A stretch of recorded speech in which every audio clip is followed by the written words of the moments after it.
গেল রে জানা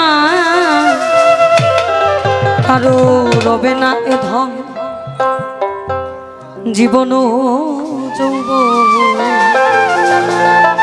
তবে কেন মন করো এত বাসনা কারো রবে না এ ধন। এখানে আবার বলছে এই আমার মন যদি বুঝিত এই লোভের দেশ ছাড়িত আমার মন যদি বুঝিত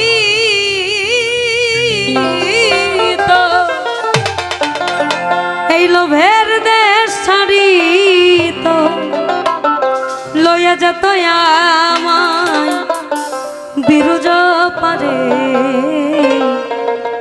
এই ভবে আমি কার দিব দোষ ওরে নাহি পরের দোষ আপন মনের দোষে আমি পইলাম রে ফারে কার দিব দোষ।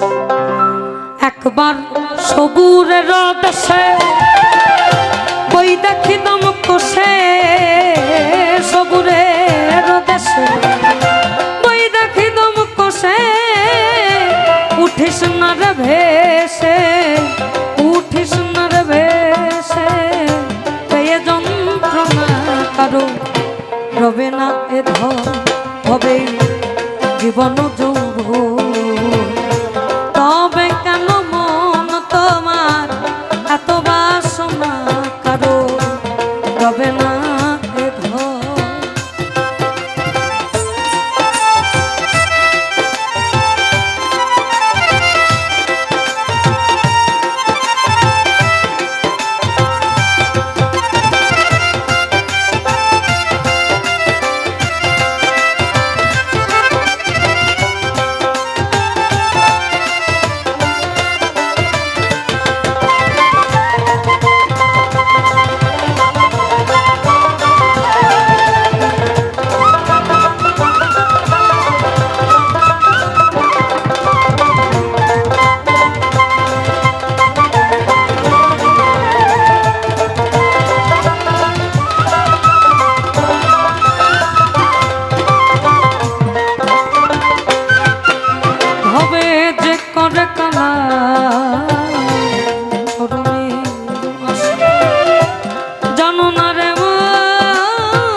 চরণের আশা জানো না রে মন তার কি দুর্দশা ভক্ত বলি রাজা ছিল তার সর্বস্ব ধন নিল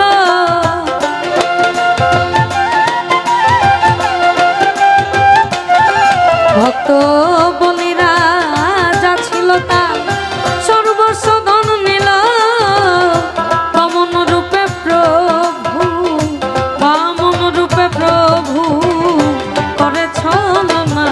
কারো রবে না এ ধন আবার জীবন যৌবন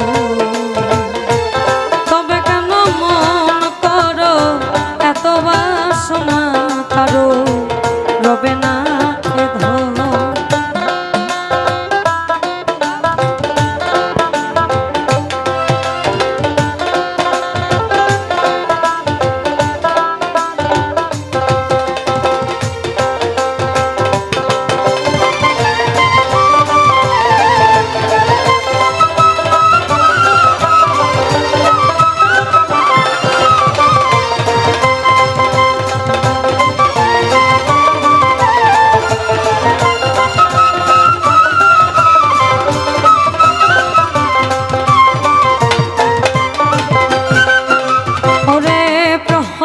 চরিত্র ছিল চিত্রধম কত কষ্ট হলো তার ওই হরি নামে প্রহ্লাদ চরিত্র ছিল দৈত্যধম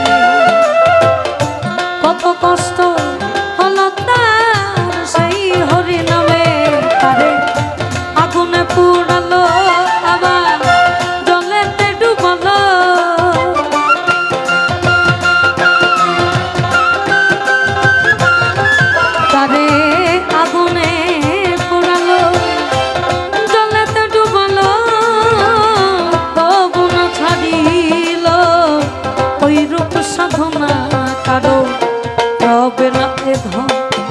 রবে জীবন যৌব, তবে কেন মন তোমার এত বাসনা কারো রবে না এ ধন।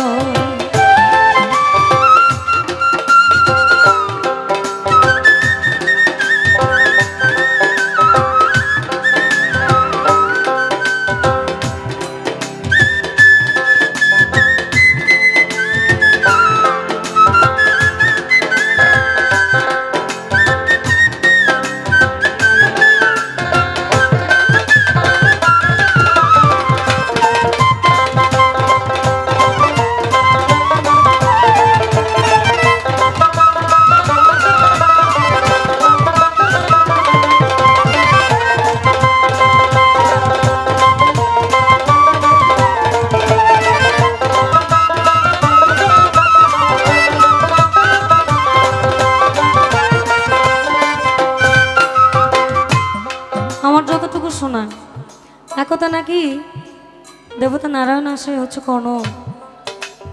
কর্ণ রাজা যিনি ওনার দরজায় ভিখারি বেশে আসেন, অর্থাৎ উনি এসে মাংস ভক্ষণের একটা দাবি জানান। আমি আমি জানি না এটা সঠিক কিনা, তবে যতটুকু শুনেছি সঠিক। উনি নাকি কর্ণ রাজাকে বলে যে তোমার রাজ্যের মধ্যে সব থেকে সদ্য নবজাত যে একটা ব্যাপার আছে, সন্তানের মাংস আমি খেতে চাই। কর্ণরাজা পুরো রাজ্য ঘুরেন কিন্তু পায় না। পরে উনি ওনার কাছে যখন জানান যে আমি তো পাইনি, উনি বলে তাহলে তো তোমার ঘরে আছে, তাহলে তোমার ঘরেটাই প্রস্তুত করে আমাকে দাও। এক হচ্ছে পিতা, অন্যদিকে হচ্ছে অতিথি দেব হব, অর্থাৎ অতিথি হচ্ছে ভগবান সমতুল্য।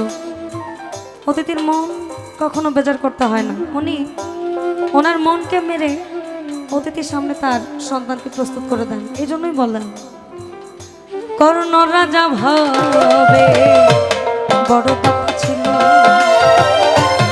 অতিথি রূপে তার পুত্রকে নাছিল। কর্ণ রাজা ভাবে বড় কথা ছিল, অতিথি রূপে তার পুত্রকে নাছিল। তবু কর্ণ অনুরাগী ভাবে, তবু কর্ণ অনুরাগী না হইল সগী। অতিথির মন করে সান্ত্বনা কারো রবে না এ ধন ভবে জীবন। তবে কেন মন তোমার এত বাসনা কারো রবে না এ ধন।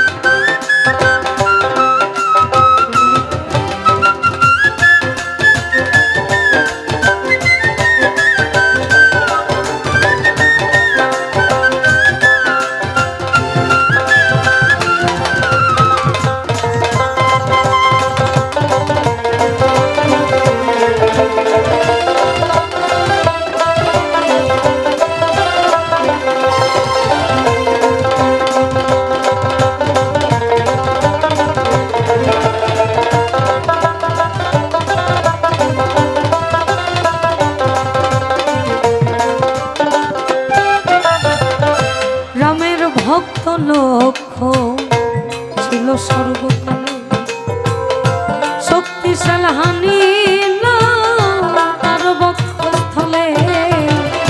রামের ভক্ত লক্ষ্য ছিল সর্বকালে, শক্তিশাল হানিল তার বক্ষস্থলে। তবু রামচন্দ্রের প্রতি লক্ষ্য না ছাড়িল ভক্তি।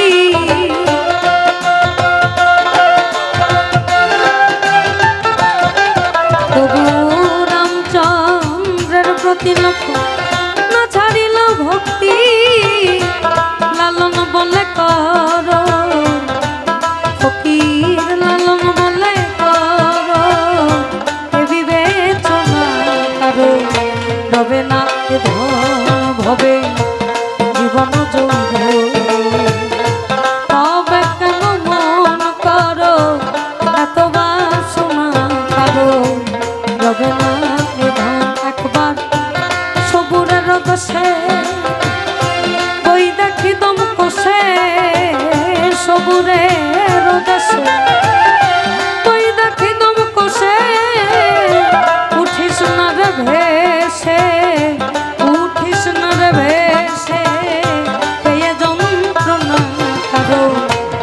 হবে না